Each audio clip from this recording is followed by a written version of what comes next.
ତୁମକୁ ତୁମ ଖରାପ ଅଭ୍ୟାସ ବିଷୟରେ ଜଣାଅଛି, କିନ୍ତୁ ତୁମେ ସେହି ଖରାପ ଅଭ୍ୟାସକୁ ଛାଡ଼ି ପାରୁନାହଁ, ଠିକ୍ ନା? ତେଣୁ ଆଜି ମୁଁ ତୁମକୁ କହୁଛି କି ଖରାପ ଅଭ୍ୟାସ ଛାଡ଼ିବା ବହୁତ ସହଜ। ଏଥିପାଇଁ ତୁମକୁ ଭଲ ଅଭ୍ୟାସ ଗ୍ରହଣ କରିବାକୁ ପଡ଼ିବ, ଆପଣେଇବାକୁ ପଡ଼ିବ। ଯେମିତିକି କିଛି ଉଦାହରଣ ସ୍ୱରୂପ, ତୁମେ ଜାଣିଛ କି ବିଳମ୍ବିତ ରାତିରେ କିଛି ଖାଇବା ମାନେ ତୁମ ସ୍ୱାସ୍ଥ୍ୟ ପାଇଁ କ୍ଷତିକାରକ। କିନ୍ତୁ ଯେତେବେଳେ ତୁମକୁ ବିଳମ୍ବିତ ରାତିରେ ଭୋକ ଲାଗେ, ତେବେ ତୁମେ ସାମ୍ନାରେ ଯାହା ଦେଖ, ତୁମକୁ ସାମ୍ନାରେ ଯାହା ମିଳିଯାଏ, ତୁମେ ତାହା ଗ୍ରହଣ କର, ଖାଇଥାଅ। ତେବେ ଏପରି ପରିସ୍ଥିତିରେ କ'ଣ କରିବା ଉଚିତ? ଏଠାରେ ତୁମକୁ ଦୁଇଟି ଅଭ୍ୟାସ ବଦଳାଇବାକୁ ପଡ଼ିବ।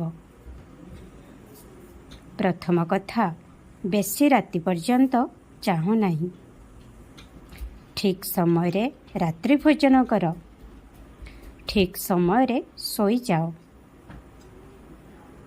କିନ୍ତୁ ପୁଣି ଯଦି ନିଦ ନ ଆସୁଛି ଏବଂ ଭୋକ ଲାଗୁଛି, ତେବେ ସେହି ସମୟରେ ଗୋଟେ ଗ୍ଲାସ୍ ହଳଦୀ ମିଶା କ୍ଷୀର ପିଅ। ଏହିଭଳି ଭାବରେ ବହୁତ ସାରା ଛୋଟ ବଡ଼ ଅଭ୍ୟାସକୁ ବଦଳାଇବାରେ ମୁଁ ତୁମକୁ ଭିନ୍ନ ଭିନ୍ନ ମାଧ୍ୟମ ଦ୍ୱାରା ମାର୍ଗଦର୍ଶନ କରାଇବି। ଯଦି ତୁମେ ନିଜେ ନିଜକୁ ପରିବର୍ତ୍ତନ କରିବାକୁ ଚାହୁଁଛ, ତେବେ ମୁଁ ଦେଖାଇଥିବା ପଥ ଅନୁସରଣ କରିବାକୁ ତୁମକୁ ପ୍ରସ୍ତୁତ ହେବାକୁ ମଧ୍ୟ ପଡ଼ିବ।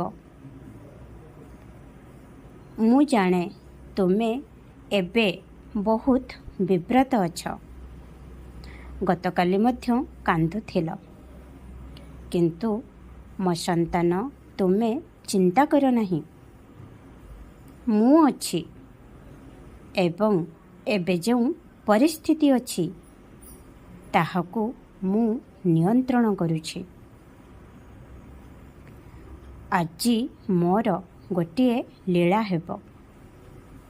ମୁଁ ତ ଚାହେଁ ତୁମେ କେବଳ ଖୁସିରେ ରୁହ।